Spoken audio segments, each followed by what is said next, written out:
I was on my way to the mother clucking gym, and then I got that ding! Right, that notification saying that Mr. Nightmare uploaded a video, and I was like, yeet, I made that sharp ass left, that sharp ass U-turn. I don't play when it comes to my boy, Mr. Nightmare. So, I got my snacks, right, kettle corn. I got my Adidas on deck, and I got my cuddle buddy right here. You ready? Let's get it then. Okay. All right. Not going to the gym today. Sup? Though, I don't know if I said that.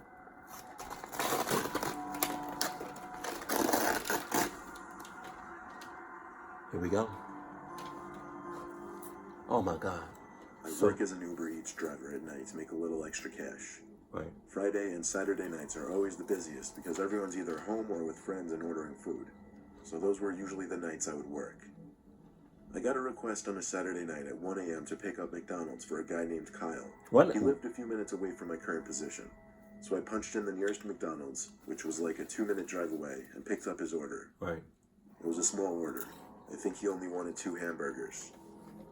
He lived like 5 to 7 minutes away from the McDonald's. I followed the app's directions to the house, and eventually it led me to a short dead-end street that veered off another dead-end street. No. The house was the last one on this dead-end road. It sat right next to a line of trees that ran alongside a highway that was pretty much dead at this hour. Oh my God. Given how late of an hour it was, I didn't want to ring the bell, so I called this Kyle guy's number. It rang once, then went to voicemail, so I hung up. Then I got a text from him, though. He told me to come to the door, and so I did. I got to the big wooden front porch of the house, and soon the front door opened. A bald guy opened the door, only he didn't look very old. He looked to be in his 30s, yet his head was completely bald. Maybe he was sick or just liked that look, so I didn't judge. However, his breath was disgusting, and he seemed to be quite drunk, so that was a little off-putting.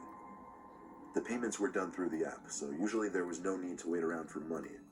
But this time, this Kyle guy asked me to come put the pizza on his kitchen table alone. No, you got it. You got it. I'm gonna stay right here. I'm gonna stay. It's already in the middle of the night. And I already don't want to do this. But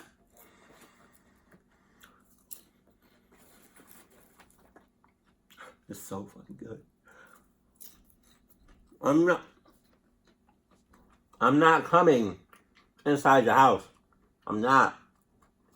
So I'm gonna stay my ass right here at the foot of the doorstep because I didn't even want to come that close to the house, right? Because your breath is on 10, right? That's all I'm saying. So I'm gonna stay right here, right? There's no reason for me to go inside. Pause. So I'm gonna stay my ass right here. Okay, is that fine? Is that fine? I don't know why I'm asking you. That is fine. Okay.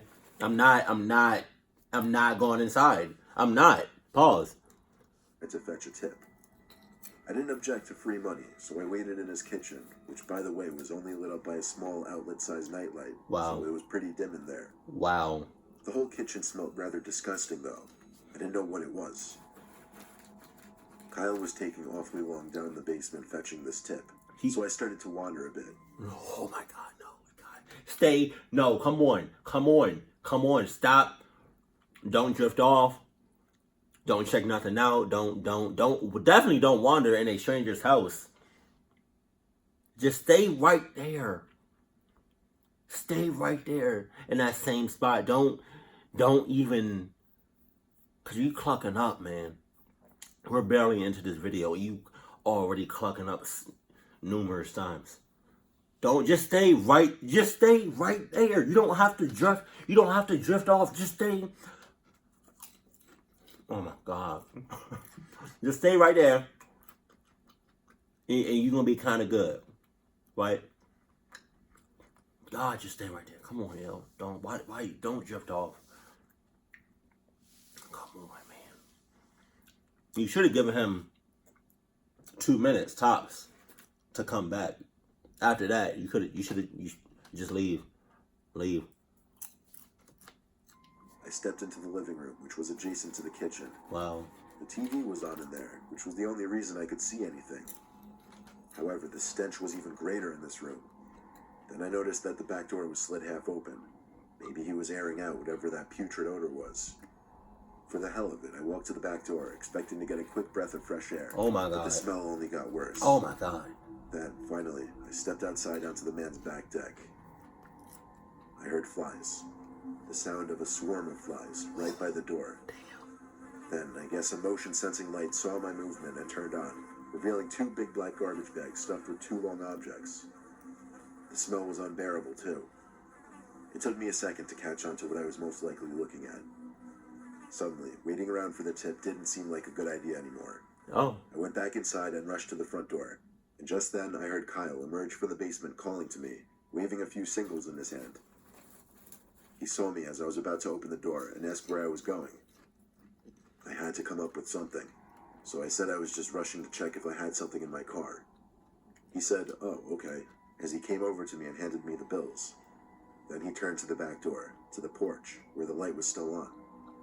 Then he looked back at me, with his gummy smile now disappearing. Bull, you got me bulged. Nah, you got me clucked up. Nah, no. No. See, if I was in your situation, right, thank God I'm not, but hypothetically speaking, if I was in your situation, right, and I was at the door, right, and homie, Kyle, what's his name, Kyle, whatever, he looked back at the porch, at the back door, right, and saw the light that was on. So, like he sees me, right, then he looked back, noticed the light was on in the back door, and then he looked back at me. Bitch, I would have been already gone 6 miles out in China within less than 2 seconds. That's all I'm saying. With my Adidas on.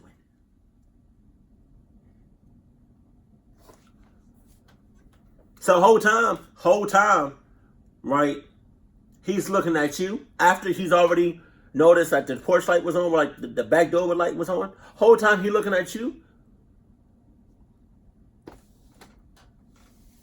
He really looking at your after image. Huh? Well, my after image. He's looking at the real you. He's not looking at me. He's looking at my after image, right? Because I ran so motherfucking fast that time and space wasn't on my side, right? We got it. Something tells me you about to be in one of those body bags. That's all I'm saying. He asked me in a firm voice if I went to his backyard. Nope. I told him no. Yeah. He just stared at me, not saying anything. I didn't give any fucks anymore. I opened the door and walked myself out, but not without him grabbing my shoulder as I got onto the stoop. Get off me. I yanked his hand off my shoulder and ran to my car. I saw him run back inside with the front door still open. I turned my car on, but I sat and watched his front door, curious to see if he'd come back out. Why? And he did. He came back out, running full speed for my car with a big metal rod in his hand. I drove away from his house, ready to call the police and report him. I called when I got down the block, making sure to leave him no time to dispose of those potentially dead bodies. I waited down the block and saw police cars pull up literally within 2 minutes. I watched the whole thing as I told police where to go. In fact, Kyle, if that's his real name, had already started moving the bags, which did contain dead bodies, to the bushes in his backyard. Everything about this guy was off. From leaving the back door open to reveal dead bodies to a pizza delivery boy, he may have been deranged, but he also wasn't the smartest man around.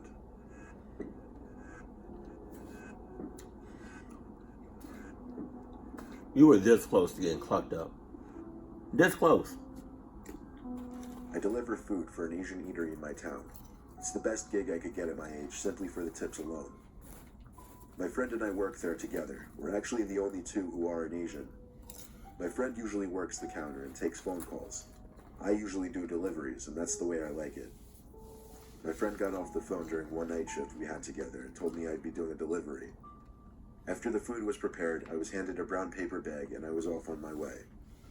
The address I was given led me to some small dirt driveway off the main road, Nope. onto an enclosed property. Mm-mm. Don't picture it as some luxurious private property, though. I'm not. It was some old, unkempt excuse of a property. And the house seemed to be closed off, given that there wasn't a single light on in there, God. and how high the grass was. You got me clucked. Nah. I called my friend back at the restaurant, and he gave the phone to our boss. Unfortunately, our boss is a stinge. So he yelled at me in his thick Asian accent to knock on the door and don't waste the food. I got out from my car and felt grass rubbing against my shins. Oh my God. That's how tall it was. God damn. I went up the 3 stairs to the front door and knocked really loud since there didn't seem to be a doorknob. Because of your situation, you should have drove up. Excuse me. You should have drove up, and I kid you not, you should have been like, and because it was dark as hell, and it looked like nobody was there.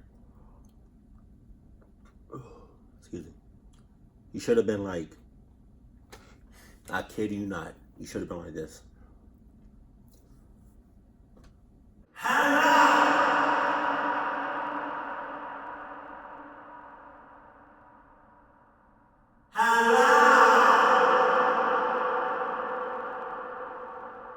You get 2 hellos. If you don't get nothing back, if nobody responds from those 2 hellos, you get the hell on. You haul ass like a motherfucker, and you eat the pizza and pay for it yourself. That's all I'm saying. Like that's the house, and everything about the house is sus as hell. And then to top it all off, it was on a dirt road. Dirt roads are always a no-no. Always a red flag. That's all I'm saying. All I'm saying. As I expected, after 30 seconds of waiting, there was no answer. So I got back in my car, and first thing I did was start texting my friend back at the restaurant. But when I looked up back to the house, this time one of the upstairs lights inside of the house was turned on. You got it. So I went back to the door and knocked once again. Nope. Only on the first knock, the door pushed open slightly. Wow. Someone had opened the door, but there was nobody standing next to the door. Leave it. I pushed the door open a little more and called out hello. My voice echoed through the empty house. I was waiting to hear footsteps come to the door. They never did. Wow. So it's like you playing games, you know? It's like you're playing, it's like you want a controller because you want a controller? Here you go. Because you're playing game. So you telling me right now, you pulled up, first time you pulled up, right to the house, to the sus house, it doesn't look like nobody's there. Nobody's living there. Nobody's there at that moment. It's dark as hell, right? Okay. Then you wait like a dumbass, right? For 30 seconds is way too long in this situation. Way too long. 30 seconds in that situation is like equivalent to like 30 years. Like, that's crazy. You waiting way too long. So you waited. And then after you wait, you notice a light come on in the house. You go back to the house. You say hello, but nobody, you don't hear nobody. You don't hear no noises. But you know that a light just came on. And you saw it come on. And then you had the audacity to enter the house like a dumbass. Right? And then you still don't hear nothing? Granted, you saw the light come on in the room from outside. Like how long are you going to keep playing these games? Tell me. Clock. Hold on. Obviously, someone had to have opened the door. So if they weren't going to come to the door, I had to assume they wanted me to come in. I stepped into the house as my shoes made the wood floor creak. I called out one more time, and this time someone replied back. I heard the words aquí arriba. What? Now, I'm not fluent in Spanish by any means, but I knew that aquí meant here, and I knew arriba meant above. So I put 2 and 2 together and figured they said up here. There was a stairway in the middle of the hallway, so I walked over to it and stopped at the bottom step. I looked up the stairs, and all I saw at the top was an arm reached out over the ledge, doing a little stiff come here motion. Nope. I used what little Spanish skills I'd gained from middle school and said something like, Tango tu comida, as I walked up the stairs. As I got about halfway up the stairs, the arm wasn't there anymore. Oh my God. I I got to the top, looking for whoever was just standing by the ledge over the stairs. Then I noticed through the tiniest amount of light that the person was now inside a bedroom with the lights off. But I didn't see the actual person. Once again, all I saw was the person's arm, doing that same come here motion. It's as if anything above the person's elbow was faded to black in that room. It was such an eerie sight. I knew for certain I wasn't going in that room, though. So I said firmly with confidence, "Buddy, I'm not going in there. You come out here with money or I leave." Suddenly, the arm pulled away into the darkness of the room ahead of me, and after a few seconds of standing there in silence, I was hit by a flying object. It happened so fast that it took me a few moments to realize I'd just been hit with a stiff, severed arm. It wasn't some plastic Halloween toy, it was a real arm. I ran down the stairs with the food still in my hand and got back to my car. I didn't even call my friend or my boss. I drove straight to the nearest neighboring house and rang that person's doorbell. When they answered, I told them about what their neighbor had just done to me, and the woman had the most puzzled look on her face. She said nobody's lived in that house for a year. I felt my stomach drop when those words hit me. She said she would call the police after we talked about it for a good 5 minutes. Then I went on my way back to the restaurant with the food. I explained the best I could to my boss, and he let it go. I sometimes wonder how things would have played out if I went into that room. Don't wonder that Who shit. or what I would have found. Don't wonder that. For all you know, the neighbor could have been in cahoots. You should have just kept going. I used to work at Domino's. Hey. They close at 3 a.m. on weekends. And being that I was taking an off year during college at the time of the story, my boss took advantage of that and always threw me on the 9 to 3 a.m. shifts. There would always be at least 3 people working that late. One to cook the pizzas, one to take orders, and one to do any needed deliveries. This night, the one cooking the pizzas was Jeff, a 28-year-old Italian guy who worked 2 jobs. Right. He was always in a bad mood, so when he told me to deliver something, I did it without complaints. So, being a Saturday night, it wasn't uncommon to get calls for deliveries past 2 a.m. Around 2:30, I was told to deliver 2 pizzas to an address that I still vaguely remember. Just saying.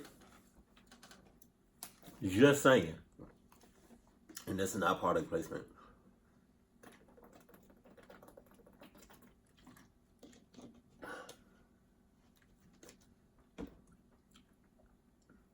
Between the hours of 2 and 3 a.m. is not only prime time for paranormal things to occur, things to happen, but it's also prime time for the weird mother cluckers to come out, for the weird, creepy, sus mother cluckers to come out. So I take it as you don't know that person in this story. You don't know that between the hours of 2 and 3 a.m. is when cluck shit start to happen. And I hope after this story, you know between the hours of 2 and 3 a.m. is when you need to either be in a house or be somewhere safe. Just saying. 27 Crocker Drive, or something close to that. I took my stupid, beat-up 2002 Honda Civic up the road for 5 minutes. The only main road that cuts through our tiny-ass town. I live in the Manchester Township area in Jersey, containing a whole lot of nothing but trees everywhere. Right. My drive there was a dark one. After merging off the main road onto smaller roads with no streetlights, the only light that could be seen for miles were my headlights. I turned off the public road onto a dirt road with a private property sign posted outside. It seemed I'd arrived to the house I was delivering to, when suddenly I heard a bang reverberating through my car, followed by a weakened sense of handling of my car, as well as a repeating flopping sound. I knew for certain I'd just got a flat tire. I stopped the car at once and got out to confirm the front right tire was completely flat. I could see through the headlights that the house was walking distance from my car, though. So instead of calling my insurance company, it would make more sense to deliver the pizza and also ask that person for help. I got to the deck of the house. It was an average-size house, completely enclosed by trees, as were most of the houses around here. The lights were on inside, but all the blinds were shut. I rang the bell, and quickly a normal-looking young man answered the door.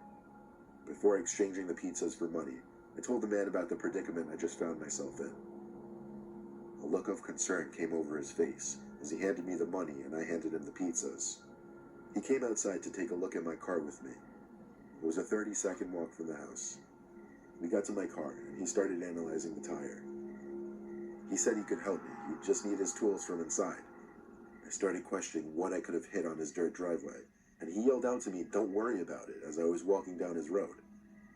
I walked a bit further, kind of ignoring him, when I noticed a spike strip in the road. A very small one, but undoubtedly what I hit. Set up! I couldn't see any other reason for that to be there, other than him putting it there deliberately. I started thinking over the possibilities of what could be going down, so I pretended I didn't see the spike strip and walked back saying I didn't find anything. He looked at me. I was worried he might have been suspicious. But then he turned away and said he was going inside to get some tools. God only knows what he meant by tools. Right. I waited for him to get to his front door before I got back in my car, turned the car on, and threw it in reverse. I was not sticking around there to find out what he was doing. I heard the flat tire wobble on the dirt road as my car slowly rolled in reverse. I made a point of avoiding the spike strip this time. As my car pulled out of the private dirt road onto the concrete road, I took one last look down the man's driveway to make sure he wasn't following me, then I took off. I couldn't drive too fast though and risk of damaging my wheel. I stayed at a steady 10 to 15 miles per hour. I looked in my rearview mirror and saw something behind my car. The man running after my car. I had no choice but to step on it, forcing me to cringe as I could literally feel the damage being done to my wheel. The distance between my car and the man got greater until he was out of sight. After turning back onto the one main road that I'd mentioned earlier, I slowed down the speed a little bit, back to 10 to 15. It was a long ride back, about 20 minutes since I had to drive slow.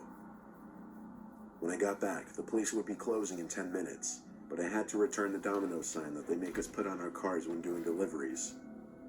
Jeff was upset with me that I took so long until I told him the whole story.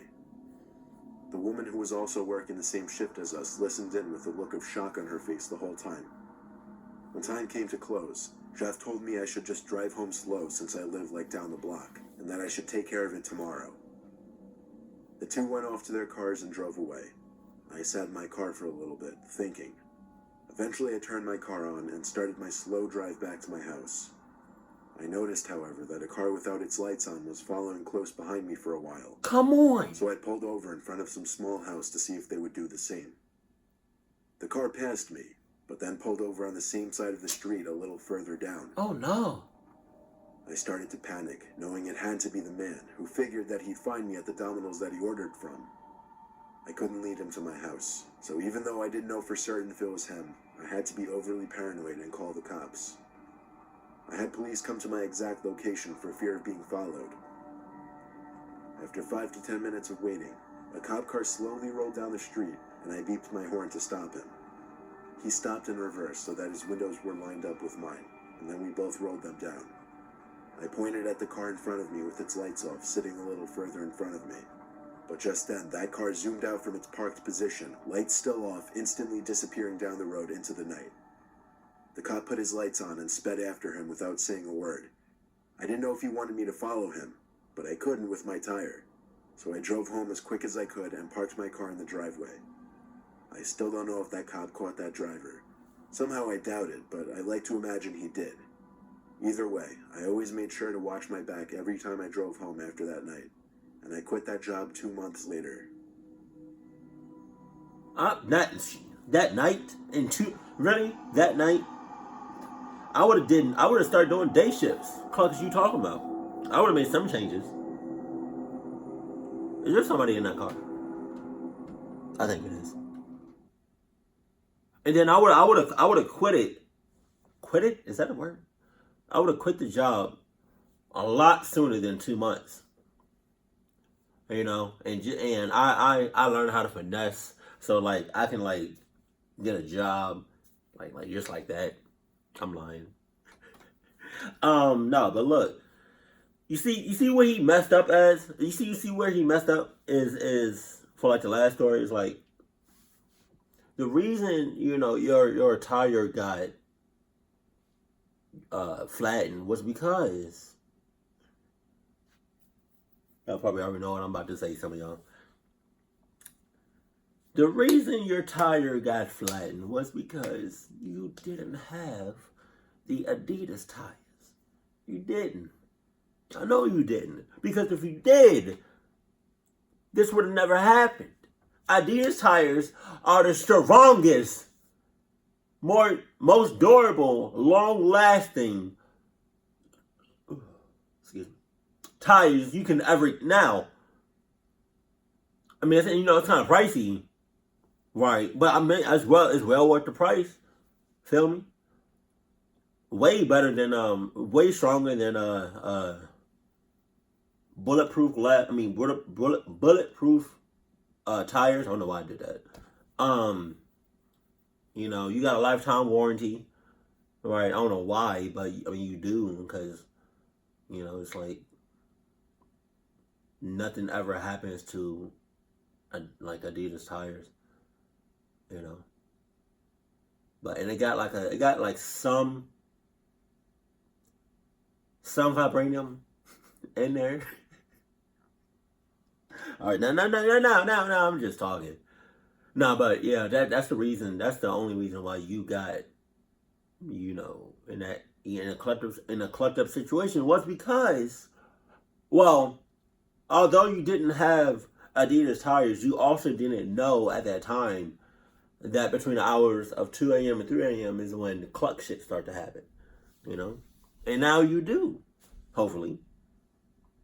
But, man, to anyone that does deliveries, have your guard up 24/7, especially at night. And if you're doing like third shift deliveries, you need to get you a pair of Adidas, right? You need to get you some Adidas tires, and just like I think that's just about it. Yeah, because I never personally liked delivery jobs, because you go into random people's houses, you go into strangers' houses that you probably have never met before. The chances of you actually knowing that person that you're going up to is probably like 9 times out of 10 you don't know that person. And because you don't, you need to have your guard up, be cautious. And if they invite you inside, don't go inside unless you know them. You know them. Like you know them. But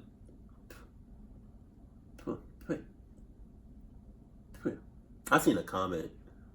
Somebody was like, when Gattor spit that, whenever he spit something out, it was like an emoji. It was like a nasty emoji. Like, I'm sorry. I've been doing that for years. I'm sorry. I mean, I can stop. Probably not. But, yeah, man. If you do deliveries, may God be with you. And if you're thinking about... Because I'm not telling you not to do them, but then I'm also telling you to do them. I don't really know. But if you currently are doing deliveries, or you are about to start a job, you're about to start a delivery job, then my only advice to you is watch out. If you're doing I can say that. My only advice for delivery job people is have your guard up, be cautious, listen to your gut, have Adidas, get some Adidas tires, and if you're doing third shift, watch out for the hours between. Watch out between the hours of 2 and 3. And you're gonna be good. You're gonna be straight. Keep it cool, keep it classy, and I love you. Stay happy, my family.